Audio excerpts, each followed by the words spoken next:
வணக்கம். பழக்கங்களால் வளமுடன் வாழ என்னதான் சொல்கிறது நம்ம திருக்குறள் தெரிஞ்சுக்கலாமா? இப்ப நம்ம எனக்கு உதவும் பழக்கம். அதுல இன்னைக்கு என்ன பார்த்துட்டு இருக்கோம் அப்படின்னா, முறையாக சாப்பிடும் பழக்கம். சரிங்களா? என்ன தெரிஞ்சுக்கிட்டோம் லாஸ்ட் 2 கிளாஸா? அதாவது அளவுக்கு அதிகமா சாப்பிடக்கூடாது. பசியோட அளவு தெரிஞ்சு தான் சாப்பிடணும். அளவுக்கு அதிகமா சாப்பிடுறது இழிவுன்னு நினைக்கணும். அப்பதான் நமக்கு நோய் வராதுன்ட்டு நம்ம சொன்னோம் இல்லையா? ஆனா செல்லக்குட்டி என்ன கேட்டிருந்தாங்க? நோய் வந்தா தான் என்ன தப்பு? அதான் நமக்கு நெறைய மெடிசின்ஸ் இருக்கே. அலோபதிக் மெடிசனு, ஹோமியோபதி, சித்தா, ஆயுர்வேதான்னு இப்படி ஏகப்பட்ட மெடிசின் ஹாஸ்பிட்டல்ஸ் நம்மள சுத்தி இருக்கு. அங்க போயிட்டு சரி பண்ணிக்கிட்டா, அதுக்கப்புறம் நம்ம ஜாலியா சந்தோஷமா வாழலாம் தானே அப்படின்னு கேக்குறாங்க. சரிங்களா? ஓகே செல்லக்குட்டீஸ். நீங்க அதுக்கு பதில் சொல்லியிருந்தீங்க. நம்ம திருவள்ளுவர் தாத்தா இன்னைக்கு அதுக்கு என்ன பதில் சொல்றாங்கன்னு பார்ப்போம். சரி. இப்ப உங்களுக்கு ஃபீவர் வந்துடுச்சு. இல்ல சளி புடிச்சிடுச்சு. உடனே அம்மா என்ன பண்ணுவாங்க? ஒரு மருந்து தருவாங்க. ஒரு சிரப் தருவாங்க இல்லையா? நீ குடி குடின்னு என்ன பண்ணுவாங்க? இந்த படத்த பாருங்க. குடி குடின்னு சொல்லுவாங்க. நீங்க என்ன பண்ணுவீங்க? மூஞ்ச சுளிப்பீங்க, வாய திறக்க மாட்டீங்க. வேணாம் வேணான்னு என்ன பண்ணுவீங்க? கத்துவீங்க. கரெக்ட் தானே? இது செய்வீங்க இல்லையா? அது கசக்கும். எனக்கு வேணாம் வேணான்னு சொல்லுவீங்க தானே? அப்புறம் எப்படி நீங்க ஹாஸ்பிட்டல்ல போய் சரி பண்ணிக்கலாம் அப்படின்னு சொல்லுவீங்க? இதெல்லாம் குடிச்சாதான் சரியாகும். இதெல்லாம் குடிக்க முடியுமா உங்களால? இந்த சிரப்பெல்லாம் எல்லாம் கசக்கும். சரிங்களா? அடுத்தது பாருங்க. ஊசி போடுவாங்க. உடம்பு சரியில்லைன்னா உடனே டாக்டர் என்ன பண்ணுவாங்க? ஊசியை தான் போடுவாங்க. அந்த ஊசி உங்களால வலி தாங்க முடியுமா? உடனே என்ன பண்ணுவீங்க? வீல் வீல்னு கத்துவீங்க. சரிங்களா? இதுதான் நடக்கும். இதெல்லாம் உங்களுக்கு தேவையா? அதுதான் நம்ம திருவள்ளுவர் தாத்தா சொல்றாங்க. வலிக்கும், கசக்கும். இதெல்லாம் உங்களுக்கு தேவையா செல்லக்குட்டீஸ்? அப்படின்னு கேக்குறாங்க. அடுத்தது எதுவுமே ஜுரமே சரியாகல. உடனே என்ன பண்ணுவாங்க? ஹாஸ்பிட்டல்ல கொண்டு போய் அட்மிட் பண்ணிடுவாங்க. ஹாஸ்பிட்டல்ல அட்மிட் பண்ணா என்ன பண்ணுவாங்க? இங்க பாரு இந்த பையன் மாட்டிக்கிட்டோமே அப்படின்ட்டு கதறாங்க. நர்ஸும் டாக்டரும் என்ன பண்ணுவாங்க? உங்களுக்கு சலைன் ஏத்துவாங்க. அது பாருங்க கையில ஒரு ஊசி மாதிரி ஏத்தி உங்களுக்கு சலைன் எல்லாம் ஏத்துவாங்க. அதெல்லாம் எப்படி வலிக்கும் இல்லையா? உங்களுக்கு பிளட் வரும். வலி தாங்க முடியாது அழுவீங்க. அதனாலதான் நம்ம திருவள்ளுவர் தாத்தா சொல்றாங்க, நோய் வந்த பிறகு ஆஸ்பத்திரிக்கு போயிட்டு இந்த மாதிரி ஊசி மருந்து அப்படின்னு சொல்லிட்டு நீங்க வலி உங்களுக்கு அந்த கசப்பு தாங்க முடியாது, வலி ஜாஸ்தியா இருக்கும். இதெல்லாம் தாங்கி கஷ்டப்படுறத விட நீங்க நோயே வராம முன்னாடியே ப்ரிவென்ட் பண்ணணும். அதுதான் கரெக்ட் அப்படின்னு சொல்லி தராங்க. சரிங்களா? மருந்தே நமக்கு வேண்டாம். மருந்தே இல்லாத லைஃப் நமக்கு இருக்கணும் அப்படின்னு சொல்றாங்க. அந்த மாதிரி லைஃப் நமக்கு வேணும் அப்படின்னு சொல்றாங்க. ஏன்னா நோய் வந்துட்ட பிறகு இந்த மருந்து, மாத்திரை, ஊசி இதெல்லாம் நமக்கு கஷ்டத்தை தான் கொடுக்கும், துன்பத்தை தான் கொடுக்கும். கண்டிப்பா இல்லையா செல்லக்குட்டீஸ்? அதெல்லாம் நீங்க தானே அனுபவிக்கிறீங்க. அதனால நோயே வராம தடுத்துட்டா இந்த ஊசி இருக்காது, இந்த மாத்திரை இருக்காது, இந்த பெயின் இருக்காது நமக்கு. சரிங்களா? நம்ம ஜாலியா இருக்கலாம். ஸ்கூலுக்கு லீவ் போட வேண்டாம். சரிங்களா? அது மட்டும் இல்ல, நம்ம அம்மா அப்பாவுக்கும் நிறைய செலவு தானே அது. நம்ம நிறைய ஸ்கூல்லயும் நிறைய விஷயங்கள் மிஸ் பண்ணிடுவோம். Time waste. இதெல்லாம் எவ்வளவோ விஷயங்கள் இருக்கு. சளி பிடிச்சா தலை வலிக்கும் இல்லையா? நம்மளால தாங்க முடியுமா அது? ஃபீவர் வந்தாக்கா குளிரும். எதுவுமே சாப்பிட முடியாது. இவ்வளோ கஷ்டங்கள் நம்ம படணும். அதனாலதான் நம்ம திருவள்ளுவர் தாத்தா சொல்றாங்க, நீங்க அளவோட சாப்பிடுங்க. அதிகமா சாப்பிடுறது இழிவுன்னு நினைச்சு சாப்பிடுங்க அப்படின்னு சொல்றாங்க. அப்படி சாப்பிட்டீங்கன்னா உங்களுக்கு நோய் வராது. சரிங்களா? அந்த சாப்பிடுறதுலயும் சில டிப்ஸ் நம்ம திருவள்ளுவர் தாத்தா இன்னைக்கு சொல்லி தராங்க. இந்த மாதிரி பண்ணீங்கன்னா உங்களுக்கு மருந்துன்றதே வேணாம் அப்படின்றாங்க. இங்க பாருங்களேன். இது என்னது? ஒரு சாம்பார் ரைஸ். இது எப்படி இருக்கு பாருங்க. நல்லா தல தலன்னு இருக்கு. அதாவது செமி சாலிட் அப்படின்னு சொல்லுவாங்க. நம்ம எப்பவுமே ஒரு ஃபுட்டை சாலிடா எடுத்துக்கும் பொழுது அது என்ன ஆகும்? செரிமானம் ஆவறதுக்கு ரொம்ப கஷ்டமா இருக்கும். டைஜஷன் ஆகுறதுக்கு.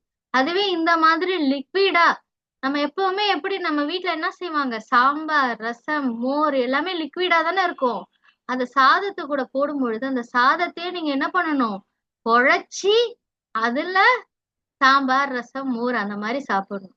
நம்ம குட்டி பிள்ளையா இருக்கும் பொழுது நம்ம அம்மா எல்லாம் வந்து முழு சாதமே தரமாட்டாங்க. நீங்க வேணா வீட்டுல கேட்டு பாருங்களேன். எப்படிதான் தருவாங்க? இந்த மாதிரி செமி சாலிடா தான் தருவாங்க. நல்ல பருப்பை போட்டு சாப்பாடை நல்லா குழைச்சி அததான் உங்களுக்கு சாப்பிட கொடுப்பாங்க செல்லக்குட்டீஸ். முழு சாப்பாடே தரமாட்டாங்க. ஏன்னா நீங்க வாமிட் பண்ணிடுவீங்க. உங்களுக்கு செரிமானம் ஆகாது. ஆனா பெரிய பிள்ளை ஆன பிறகு என்ன பண்றாங்க? அவங்க மாட்டுக்கும் நல்லா சாலிடா அரிசி எல்லாம் முழுசு முழுசா இருக்கும். அந்த சாப்பாடை தான் உங்களுக்கு கொடுக்குறாங்க. இட்லி எல்லாம் அப்படியே பெருசு பெருசா எடுத்து முழுங்குவோம்.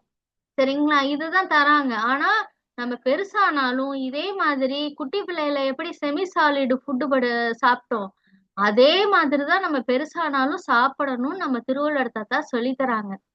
சரிங்களா? அது ஏன் அப்படின்னாக்கா, இந்த நம்ம வந்து சாப்பிடும் பொழுது மெல்ல மாட்டோம். அப்படியே முழுங்கிடுறோம். அதுவே செமி சாலிடா இருந்துச்சுன்னு வச்சுங்க, முழுங்கினாலும் ஈஸியா செரிமானம் ஆயிடும். சரி, அப்புறம் ஏன் நமக்கு பல்லு கொடுத்துருக்காங்க அப்படின்னு உங்களுக்கு கொஸ்டின் வருது இல்லையா? பல்லு வந்து நம்ம மெல்றதுக்கு தான் கொடுத்துருக்காங்க. ஆனா நம்ம மெல்றது கிடையாது. நம்ம அதுக்கு பதில் வந்து இந்த பல்ல வந்து இன்னும் எது எதுக்கெல்லாம் கொடுத்துருக்காங்க அப்படின்னா, காட் வந்து இந்த காய்கறி நம்ம கேரட் எல்லாம் சாப்பிடுறோம்னு வச்சுக்கோங்களேன், அதெல்லாம் கடிக்கணும். கரும்பு சாப்பிடுறோம், கடிக்கணும். அப்புறம் சில ஸ்நாக்ஸ் எல்லாம் உங்களுக்கு பிடிச்சது முறுக்கு இது மாதிரிலாம் இருக்குன்னு வச்சுக்கோங்க, அதெல்லாம் கடிச்சுதான் சாப்பிட முடியும். சரிங்களா? ஃப்ரூட்ஸ் இருக்கு, ஆப்பிள் சாப்பிடுறீங்க. இந்த மாதிரி விஷயங்கள்லாம் கடிச்சுதான் சாப்பிடணும். அதுக்கு இயற்கையான உணவு இருக்கு பாத்தீங்களா? வெஜிடபிள்ஸ், குக் பண்ணாத வெஜிடபிள்ஸ், ஃப்ரெஷ் ஃப்ரூட்ஸ் இதெல்லாமே பாத்தீங்கன்னா நீங்க கடிச்சுதான் சாப்பிடணும். அதுக்குதான் வந்து இந்த பல்லெல்லாம் நமக்கு கொடுத்துருக்காங்க. நம்ம வந்து ஆனா என்ன பண்றோம்? இந்த ஃபுட்டையே என்ன பண்றோம்? சமைச்ச சாப்பாட வந்து அதையும் முழுசா சாப்பிட ஆரம்பிச்சிட்டோம். சரிங்களா? மெயினா நம்ம ஃப்ரெஷ்ஷா இருக்கிற வெஜிடபிள் ஃப்ரூட்ஸ் சாப்பிடதான் அந்த பல்லு. மீதி வந்து நம்ம சாப்பாடு சாப்பிடுறோம் இல்லையா? இந்த சாப்பாடெல்லாம் நம்ம எப்பவுமே முழுசா சாப்பிடாம செமி சாலிடா தான் சாப்பிடணும். நல்லா கவனிச்சுக்கோங்க. சமைச்ச உணவை எப்பவுமே எப்படிதான் சாப்பிடணும்? செமி சாலிடா தான் சாப்பிடணும். சமைக்காத உணவு தான் அந்த பல்லால கடிச்சு நல்லா மென்னு நம்மளால சாப்பிட முடியும். சரிங்களா? அதனால எப்பவுமே வந்து நீங்க ஒரு இட்லியா இருந்தா கூட என்ன பண்றீங்க? சட்னியோ சாம்பாரோ வச்சிருந்தாங்கன்னா அதுல நல்லா பிசைஞ்சு அதையும் ஒரு செமி சாலிடா ஆக்கி சாப்பிடுங்க. எப்பயுமே முழுசான சாப்பாடு சாப்பிடாதீங்க. சரிங்களா? சரி, இப்படி சாப்பிட்டா நமக்கு என்ன ஆகும் அப்படின்னா, நல்லா செரிமானம் ஆகும், நல்ல டைஜஷன் ஆகும். நல்லா டைஜஷன் ஆயிடுச்சுன்னு எப்படி கண்டுபிடிப்பீங்க? உங்களுக்கு ஈஸியா மோஷன் போகும். சரிங்களா? வயிறே காலி ஆகுற மாதிரி மோஷன் போகும். அப்படி வயிறே காலி ஆகுற மாதிரி மோஷன் போன பிறகு என்ன ஆகும்? அப்படியே உடம்பே டயர்டா ஆயிடும். சரிங்களா? உடம்பு எப்படி இருக்கும்? அப்படியே டயர்டா, அப்படியே ஒண்ணுமே இல்லாத மாதிரி இருக்கும் உடம்புல. சரிங்களா? அந்த மாதிரி இருக்கும் உடம்பு. நம்மளால எந்த வேலையும் செய்ய முடியாது. இங்க பாருங்களேன் ஒருத்தரு, இப்ப போன்லாம் இருக்குன்னு வச்சுக்கோங்களேன். நம்ம என்ன பண்றோம்? பேட்டரி போட்டு சார்ஜ் பண்றோம் இல்லையா? இங்க ஒருத்தர் பாருங்களேன். இப்ப நம்ம உடம்பும் பேட்டரி மாதிரி தான். சரிங்களா?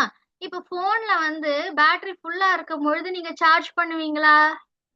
பண்ண மாட்டீங்க. என்ன ஆகும்? போன் வெடிச்சிரும். சரிங்களா? போன் என்ன ஆயிடும்? வெடிச்சிரும். அப்புறம் போனே பயன் இல்லாம போயிடும். அதே மாதிரிதான் நம்ம உடம்பும் ஒரு பேட்டரி மாதிரி தான். சரிங்களா? அதுல உள்ள சாப்பாடு தான் இந்த சார்ஜ். நீங்க என்ன பண்ணணும்னா இந்த இந்த சாப்பாடு தீந்துடுச்சுன்னா எப்ப நல்லா செரிமானம் ஆகி நல்ல மோஷன் போய் உடம்பே வெல வெலன்னு ஆயிடும். நம்மளால எந்த வேலையும் செய்ய முடியாது. வயிறு கப கப கபன்னு பசிக்கும். வயிறு நல்லா பசிக்க ஆரம்பிக்கும். சரிங்களா? அப்பதான் நீங்க என்ன நினைக்கணும்னா, நம்ம கிட்ட இருக்கிற சார்ஜ் குறைஞ்சு போச்சு. இது பாருங்க, குறைஞ்சு போச்சா? இவர் எப்படி இருக்காரு பாருங்க, ரொம்ப டயர்டா சோர்வா இருக்காரு. இவர்கிட்ட இருக்கிற சார்ஜ் என்னது? அதான் அந்த அந்த சாப்பாடு சாப்பிட்டதெல்லாம் செரிச்சு ஃபுல்லா என்ன ரெட்டுக்கு வந்துடுச்சு. அப்படின்னா என்ன அர்த்தம்? நம்ம ஏற்கனவே பார்த்திருக்கோம் இல்லையா? தீ அளவு. தீனா என்ன கலர்ல இருக்கும்? ரெட்டு. இந்த ரெட்டுக்கு வந்துருச்சு பாருங்க. அப்படின்னா என்ன அர்த்தம்? இவர் வயித்துல நல்லா பசி இருக்குன்னு அர்த்தம். இவரால ஒரு வேலையும் செய்ய முடியல. இப்ப வந்து பேட்டரி லோ ஆயிடுச்சுன்னா போன்ல என்ன பண்ணணும்? நம்ம சார்ஜ் பண்ணணும் இல்லையா? அப்ப இதே மாதிரி நம்ம உடம்பையும் நம்ம சார்ஜ் பண்ணணும். எப்படி? அந்த செமி சாலிடு ஃபுட்டு அதை சாப்பிட்டு என்ன பண்ணணும்? சார்ஜ் பண்ணிக்கணும்.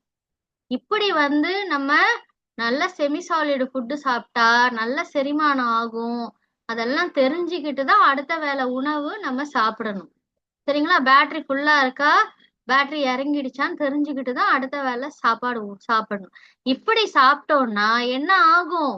இதெல்லாம் தெரிஞ்சுக்கிட்டு சாப்பிட்டோம்னா நமக்கு மருந்துன்றதே வேண்டாம்.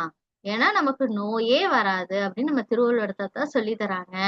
சரி, இதுக்கு எந்த திருக்குறள் அப்படின்னு பாப்போமா? மருந்துன்ற அதிகாரத்துல மருந்து என வேண்டாவாம் யாக்கைக்கு. எப்ப? அருந்தியது அற்றது போற்றி உணின். சரிங்களா? இங்க ஸ்பெல்லிங் மிஸ்டேக் இருக்கு, ஆன்ட்டி அப்புறம் கரெக்ட் பண்ணி அனுப்புறேன். சரிங்களா? மருந்து என வேண்டாவாம் யாக்கைக்கு அருந்தியது அற்றது போற்றி உணின். மருந்துன்றது யாக்கைன்னா என்னன்னா நம்ம உடம்பு. நம்ம உடம்புக்கு மருந்துன்றது வேண்டாம் அப்படின்னு சொல்றாங்க. சரிங்களா? எப்ப வேண்டாம் அப்படின்னாக்கா, அதாவது அருந்தியது அருந்தியது பாருங்க, இந்த மாதிரி செமி சாலிட் ஃபுட்டு எப்படி அருந்தியதுன்னா என்ன சொல்லுவோம், நம்ம குடிக்கிறதுன்னு சொல்லுவோம் இல்லையா? அப்ப வந்து சாப்பாடையே எப்படி சாப்பிடணும்? இந்த மாதிரி அருந்துதல். சரிங்களா? குடிக்கிற மாதிரிதான் சாப்பிடணும், நல்ல செமி சாலிடா தான் எடுத்து சாப்பிடணும். அற்றதுன்னா என்னது? நமக்கு சாப்பிட்ட சாப்பாடு நல்ல செரிமானம் ஆயிடுச்சா, வயிறு எப்படி இருக்கு, பேட்டரி சார்ஜ் எப்படி இருக்கு அப்படின்னு பார்த்துட்டு அதுக்கப்புறம் என்ன பண்ணணும், அதையே போற்றி, அதாவது அததான் என்ன பண்ணணும், எப்பவுமே ரெகுலரா கடைபிடிச்சு சாப்பிடணும் முனின் அப்படின்ட்டு நம்ம திருவள்ளுவர் தாத்தா சொல்லி தராங்க. சரிங்களா செல்லக்குட்டீஸ்? இப்ப உங்களுக்கு புரிஞ்சிருக்கும்னு நினைக்கிறேன். இருந்தாலும் இந்த செல்லக்குட்டி பழையபடி ஒரு கேள்வி கேக்குறாங்க. இப்ப நம்ம வந்து வெறும் சாப்பிடும் பழக்கம் இருக்கு இல்லையா? இந்த மாதிரி அருந்தியது அற்றது தெரிஞ்சுக்கிட்டு என்ன பண்ணணும், நம்ம சாப்பிடணும் அடுத்த வேளை உணவுன்றாங்க இல்லையா? இப்படி சாப்பிடுறதுனால நமக்கு நோயே வராதா? கண்டிப்பா நம்ம லைஃப்ல நோயே இல்லாம நம்ம வாழ முடியுமா அப்படின்ட்டு ஒரு செல்லக்குட்டி கேக்குறாங்க. உங்களால கன்ஃபார்மா சொல்ல முடியுமா நோயே வராதுன்னு அப்படின்னு கேக்குறாங்க? நீங்க சொல்லுங்களேன் செல்லக்குட்டீஸ், நோய் வருமா வராதா? சொல்லி அனுப்புங்களேன். இதான் இன்னைக்கான அசைன்மெண்ட். தேங்க்யூ.